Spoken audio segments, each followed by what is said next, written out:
మీ ఎలాంటి వ్యాపార ప్రకటనలకైనా వెంటనే మా ఛానల్ సంప్రదించండి. నమస్తే. ఈరోజు మన స్టూడియోలో ప్రముఖ ఆధ్యాత్మికవేత్త వేదిక్ ఆస్ట్రాలజర్ గోనుగొట్ల సురేష్ బాబు గారు ఉన్నారు. సో గురుగారితో మాట్లాడేద్దాం. నమస్కారం గురుగారు. మణికంఠ గారు నమస్కారం అండి. గురుగారు, సెప్టెంబర్ మాసం వృశ్చిక రాశి వారి పరిస్థితి ఏ విధంగా ఉండబోతుంది? చంద్రగ్రహణం ఉంది, అలాగే మనకి దేవి నవరాత్రులు ఉన్నాయి ఈ నెలలోనే. ఓవరాల్గా ఈ నెలలో ఎలాంటి పరిస్థితులు వీళ్ళకి ఎదురే అవకాశాలు కనిపిస్తున్నాయి, ఎలాంటి జాగ్రత్తలు తీసుకోవాలి? సో వృశ్చిక రాశి వాళ్ళకి ఒక ముఖ చెప్పాలంటే వీళ్ళు ఏ గ్రహం కూడా బాధించదు, ఏ గ్రహం కూడా సంతోషపెట్టదు అన్నట్లుందండి వ్యవహారం. అందుకని వీళ్ళు ఒక తటస్థంగా న్యూట్రల్గా సాధారణంగా ఒక కామన్గా ఉండే మంత్ అని మనం అనుకోవాలి. అంటే సాధారణమైన మంత్, పెద్దాలు ఎలాంటి ఒడిదుడుకులు లేకుండా ఎక్కడ ఇబ్బంది పెట్టే వ్యవహారం అయితే లేదు. కుజుడు మాత్రం కొంచెం ఇబ్బందిగా ఉన్నాయి, కానీ మిగతా అంతా బాగుందండి అని చెప్పుకోవాలి. రెండవది, వృశ్చిక రాశి వాళ్ళకి జనరల్గా నాకు కాల్స్ అంటే ఫీడ్బ్యాక్. ఒకటి, మన ప్లానెటరీ పొజిషన్ బట్టి మనం చూసుకుంటే గురువు వీళ్ళకి 8th హౌస్లో ఉన్నారు. అష్టమంలో గురువు ఉండటం వల్ల ఇది ఉద్యోగంలో ప్రాబ్లం, ధనం విషయంలో ప్రాబ్లం అని మనకు శాస్త్రాల్లో చెప్తూ ఉంటాయి. బట్ రియల్ టైంలో నాకు వచ్చే కాల్స్ కూడాను ప్రాబ్లం ఏంటంటే సడన్గా జాబ్ మారటం, ఆ జాబ్ వీళ్ళకి కంఫర్టబుల్గా లేకుండా ఉండటం, లేదంటే జాబు వాళ్ళకి కంప్లీట్గా ఏమంటారు వాళ్ళకి స్కిల్ సెట్ డిఫరెంట్ అయిన జాబ్ ఇందులో వేయటం. మూడవది, ధనం ఎక్కడో మన ఏమంటారు షేర్స్లోనో లేదంటే ఇది ఉంటాయి కదండి గ్యాంబ్లింగ్, వాటిలో ఇట్లా పెట్టడం, ధనం కోల్పోవటం. ఇంకొకటి, ధనం కోల్పోతున్నాం అని తెలుసుకోవడం, మళ్ళీ అదే పని మళ్ళీ పని చేయటం, ధనం పోయే పనే చేయటం. ఇంకొకటి మోస్ట్ ఇంపార్టెంట్, మేనేజ్మెంట్ ప్రాబ్లమ్స్. ఎవరైతే రోల్స్లో ఉన్నారో, మిడ్ లెవెల్ మేనేజర్స్లో ఉన్నారో, వీళ్ళకి టీం దగ్గర నుంచి బాగా వ్యతిరేకత రావటం, బాస్తో ప్రాబ్లం, ఇవన్నీ నాకు లాస్ట్ 1 month 2 months నుంచి ఉన్నారు. ఒకటి, అష్టమంలో గురువు మారిన తర్వాత కొంచెం ప్రాబ్లం అనేది షూర్ అండి, దానికి వాళ్ళు అడ్జస్ట్ అవ్వాలి. అయితే ఈ టైంలో మనం కనుక ఫస్ట్ ఈ మంత్లో కనుక చూసుకుంటే సెప్టెంబర్ మంత్లో చాలా వరకు వీళ్ళకి అనుకూలంగా ఉండే అవకాశం ఎక్కువగా ఉంది. ఎందుకంటే గురువుకి విపరీత వేద ఉండటంతో గురువు వీళ్ళకి ఇబ్బంది పెట్టట్లేదు. రెండోది, ఏ గ్రహాలు ఇబ్బంది పెడుతున్నాయో అవన్నిటికి వేద వచ్చేసి వీళ్ళకి ఇబ్బంది కలిగించట్లేదు. ఎవరైతే సపోర్ట్ చేస్తున్నారో ఆ గ్రహాలు కూడా వేద వచ్చి ఆ గ్రహాలు కూడా సపోర్ట్ చేయట్లేదు. అంటే ఒక రకంగా చెప్పాలంటే వీళ్ళని పెద్దగా ఇబ్బంది పెట్టేవాళ్ళు ఎవరు లేరు, పెద్దగా సంతోష పెట్టేవాళ్ళు కూడా ఎవరు లేరు. ఒక నార్మల్గా వెళ్ళిపోతుంది. At least down to line 2 months అని మనం అనుకోవాలి. వీళ్ళ అదృష్టం బాగుండి ఈవెన్ గ్రహణం కూడా వీళ్ళకి అనుకూలంగానే ఉంది. అయితే ఈ గ్రహణాన్ని కనుక వీళ్ళు స్పిరిచువల్గా ఈ టైంలో కనుక చేసుకోగలిగితే బాగుంది అని చెప్పేసి కామన్గా వదిలేసుకుంటూ ఉండకుండా ఆధ్యాత్మికంగా మీరు చెప్పినట్లు ఫస్ట్ ప్రయారిటీ ఏంటంటే మనకి న్యాచురల్గా పండగల రూపాయలలో ఎన్నో రెమెడీస్ ఉంటాయండి. చక్కగా భక్తిగా శ్రద్ధగా ఫ్యామిలీతో అందరు కలిసేసి పండగలు చేసుకుంటేనే పెద్ద రెమెడీ మనకి. ఇందులో భాగంగా మీరు చెప్పిన విధంగా గ్రహణం ఉంది.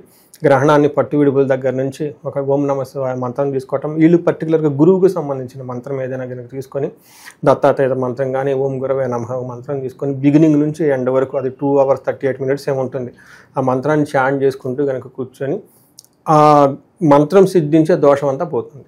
అది ఈజీగా ఇంట్లో ఉండి చేసుకునే రెమెడీ.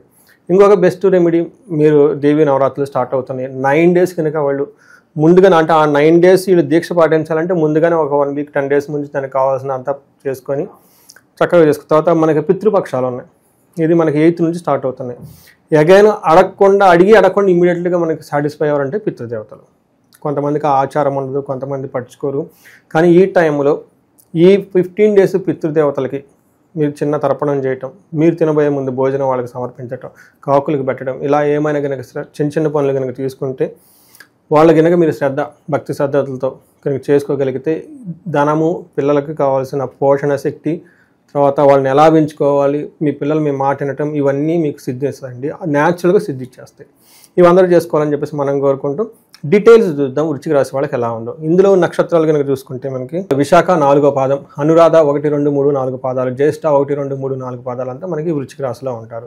పేరు బలం కనుక మనం చూసుకుంటే వీళ్ళకి తో, నా, నీ, ను, నే, నో, యా, ఈ, యు, ఈ లెటర్స్ అంతా మనకి పేరు బలం ప్రకారం వృశ్చిక రాశిలో ఉంటారు. గ్రహాలు మనం కనుక చూస్తే 4 గ్రహాలు మారుతున్నాయండి. ఫస్ట్ది సింహరాశిలోకి కుజుడు మారుతూ ఉన్నారు, శుక్రుడు మారుతూ ఉన్నారు 15వ తారీఖున. తర్వాత 17వ తారీఖు సూర్యుడు వచ్చేటప్పుడు కన్యరాశిలో, బుధుడు కూడా 15వ తారీఖు సేమ్ కన్యరాశిలోకి మారుతూ ఉన్నారు. తులారాశిలోకి కుజుడు మారుతూ ఉన్నారండి 15వ తారీఖున. వీటిలో మేజారిటీ ఆఫ్ గ్రహాలు మనం కనుక చూసుకుంటే 13, 15, 17 మారుతూ ఉన్నప్పుడు దీనికి ముందు దీని తర్వాత అన్నట్లు ఉంటుంది అనమాట.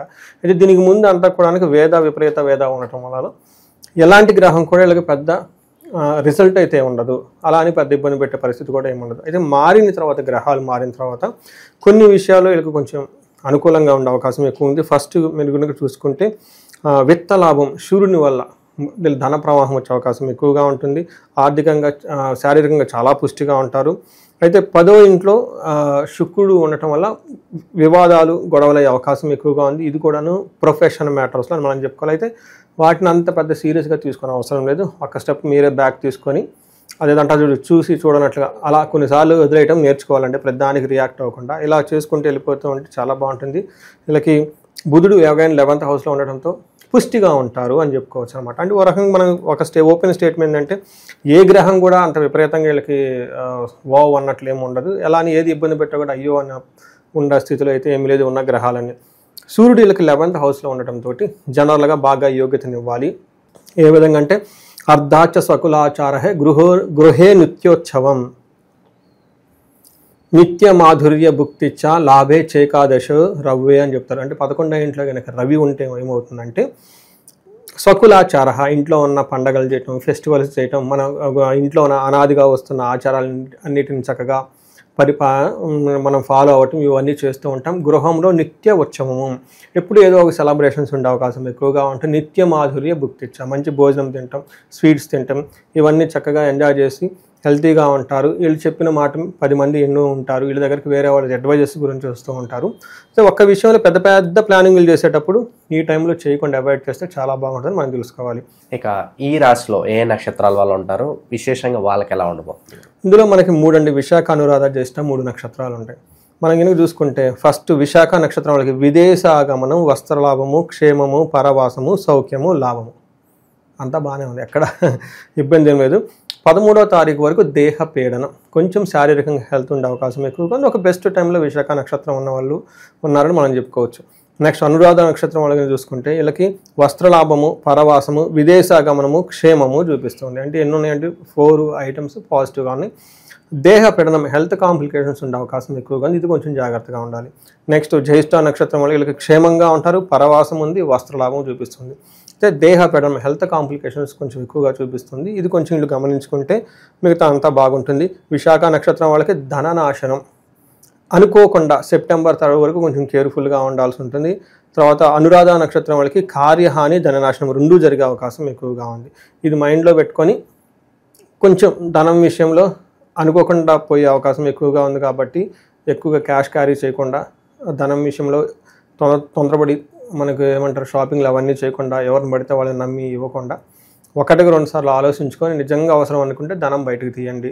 రెండోది హెల్త్ బాగలేదు కాబట్టి కొంచెం వాతావరణం అంతా బాగలేదు, కొంచెం కషాయం తాగటం, మనకి ఏమంటారు ఆయుర్వేదిక్ రిలేటెడ్ ముందుగానే ఉంటాయి కదండి, అల్లం, శొంఠి, కాఫీలు ఇవన్నీ ఇలాంటివన్నీ తాగుతూ ఉంటే కొంచెం హెల్త్ని జాగ్రత్తగా పెట్టుకుంటే బాగుంటుందండి.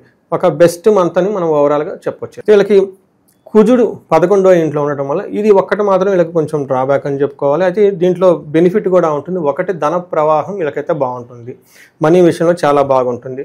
అయితే మానసిక ఒత్తిడి ఎక్కువగా ఉంటుంది. వీటితో పాటు ప్రవాస వ్యాధి పీడాంచ ఇవ బంధు వైర్య ధనక్షయం దేహ పీడాంచ సంచారం 12 స్థానకే కుజ అని చెప్తారు. 12వ ఇంట్లో కనుక కుజుడు ఉంటే దేహ పీడాం ఏమంటారు శారీరకంగా ప్రాబ్లం వచ్చే అవకాశం ఎక్కువగా ఉంటుంది. హెల్త్ కొంచెం ఇబ్బంది పడే అవకాశం ఎక్కువగా ఉంటుంది. దీంతోపాటు ధనక్షయం, ధనం విపరీతంగా కోల్పోయే అవకాశం ఎక్కువగా ఉంటుంది. ప్రవాసం అంటే ఫారిన్ వెళ్ళే అవకాశం, లేదంటే ఇంట్లో ఉండకుండా ఫారిన్ రిలేటెడ్ పనులు చేయటం, వేరే దూరంగా వెళ్ళి పని చేయటం, ఇలాంటివన్నీ వచ్చే అవకాశం ఎక్కువగా ఉంటుంది. కొంచెం జాగ్రత్తగా ఉంటే అన్ని విషయాల్లో బాగుంటుందని మనం చెప్పుకోవచ్చు. ఇంకా లాస్ట్ మనకి మోస్ట్ ఇంపార్టెంట్ శుక్రుడు 10వ ఇంట్లో ఉన్నారండి. 10వ ఇంట్లో శుక్రుడు ఉంటే మంచిది కాదు అని చెప్తారు. అంటే అప్పటిదాకా వీళ్ళని బాగా అనుకూలంగా ఉన్నవాళ్ళు వీళ్ళకి రివర్స్ అయ్యి తిరిగేసి గొడవలు పెట్టుకునే అవకాశం ఎక్కువగా ఉంది. పర్టికులర్ జెంట్స్ అయితే లేడీస్ తోటి, లేడీస్ అయితే జెంట్స్ తోటి కొంచెం ఏమని చెప్తారంటే వెకులం అంటే ఏదో ఒక బాధపడే ఉండే అవకాశం ఎక్కువగా ఉంటుంది. పర్టికులర్గా ఇందాక చెప్పుకున్న విషయాల్లో వెకులం చైవ నిస్సత్వం అర్ధానాశం రిపో భయం స్త్రీ సౌఖ్య హాని మాప్నోతి దశమేద్ భవేద్ భృగో అంటారు. బేసికల్గా స్త్రీలతో సౌఖ్యంగా అలాంటి ఏమైనా ఉంటే అలాంటి లేకుండా పోయే అవకాశం ఎక్కువగా ఉంటుంది. జెంట్స్తో కూడా ఇదే పరిస్థితి జరిగే అవకాశం ఎక్కువగా ఉంటుంది. రిపో భయం, శత్రు భయం ఉంటుంది. అంటే నిస్సత్వం, ఏమీ చేయలేని ఒక పరిస్థితిలో ఉండే అవకాశం ఎక్కువగా ఉంటుంది. ఇది కూడా బేసికల్గా లవ్కి సంబంధించి, రొమాన్స్కి సంబంధించిన విషయాలు, లేడీస్కి సంబంధించిన విషయాల్లో, లేడీస్ అయితే జెంట్స్కి సంబంధించిన విషయాల్లో, ఇంటర్పర్సనల్ స్కిల్స్కి సంబంధించి ప్రాబ్లమ్స్ వచ్చే అవకాశం ఎక్కువగా ఉంటుంది. అయితే ఇదే శుక్రుడు నేర్చుకోవడానికి, వెహికల్స్ కొనుక్కోవడానికి, కంఫర్ట్కి, లగ్జరీకి ఇలాంటి విషయాల్లో చాలా చక్కగా సపోర్ట్ ఇస్తూ ఉంటారు. సో ఒక రకంగా చూసుకోవాలంటే మనం గ్రహాల వైపు చూసుకుంటే కొంచెం బెనిఫిట్గానే ఉన్నాయి. అయితే ఎక్కడ ఇబ్బంది పెట్టే పరిస్థితి అయితే లేదు. ఒక కుజుడు మాత్రం కొంచెం ఇబ్బంది పెడుతూ ఉన్నారండి వీళ్ళని. గురుగారు, ఇంకా విశేషంగా వీళ్ళకి అంతా మంచి జరగాలి, బాగా కలిసి రావాలంటే ఎలాంటి పరిహారాలు చేసుకుంటే బాగుంటుంది? ఒక్కటి గురువుకి సంబంధించిన గ్రహానికి జపాలు చేయించుకోవాలండి. ఎందుకంటే గురువు వీళ్ళకి అష్టమంలో ఉన్నారు. ఇది గోచార గురువు కాబట్టి మనకి గురు దశలాగా 16 సంవత్సరాలు ఉండదు వీళ్ళకి. ఓ 1 ఇయర్ ఉంటుంది. ఈ 1 ఇయర్లో గురు గ్రహానికి జపం చేయించుకోవడం చాలా చాలా ముఖ్యం. దీనితో పాటు వీళ్ళకి హెల్త్ కాంప్లికేషన్స్ వస్తూ ఉన్నాయి కాబట్టి ఎవరైనా అమృత మృత్యుంజయ పాశుపత అభిషేకం చేయించుకున్నా, మృత్యుంజయ మంత్రం జపం చేయించుకున్నా చాలా బాగుంటుంది. వీటితో పాటు ధనానికి ఇంకెవరికన్నా ఇబ్బంది పడుతుంటే మహాలక్ష్మి విశేష హోమం చేయించుకోమండి, చాలా చక్కగా బాగుంటుంది. అంతేకాకుండా వీళ్ళకి కుబేరు పాశుపత అభిషేకం అని ఉంటుంది. ఇది ఇప్పుడు కొన్ని మంచి రోజులు కాబట్టి ఈ టైంలో చేసుకుంటే వీళ్ళకి చాలా చక్కగా కలిసి వస్తుంది. అందులో దీపావళి పండుగ కూడా రాబోతూ ఉంది, అమ్మవారి నవరాత్రులను ఈ టైంలో చేసుకుంటే వీళ్ళకి చాలా చక్కగా కలిసి వస్తుంది. ఇవన్నీ చేసుకోండి. ఇవి కాకుండా ఇంకెవరికైనా భార్యాభర్తల మధ్య ప్రాబ్లమ్స్ ఉన్నా, లేదంటే పిల్లల చదువులకు సంబంధించిన ప్రాబ్లమ్స్ ఉన్నా, ఎలాంటి ప్రాబ్లమ్స్ ఉన్నా ఒకసారి వాళ్ళ జాతకం చూపించుకుంటే మనకి ఆ జాతకాన్ని చూసి ఏ రెమెడీస్ చేసుకుంటే బాగుంటుందని మన సజెషన్ ఇవ్వడానికి అవసరం అవుతుందండి. సో ఓవరాల్గా ఈ నెల ఈ రాశి వాళ్ళకి ఏ విధంగా ఉండబోతుంది అనేది మీ మాటలో చాలా బాగా వివరించారు. ధన్యవాదాలు. ధన్యవాదాలండి.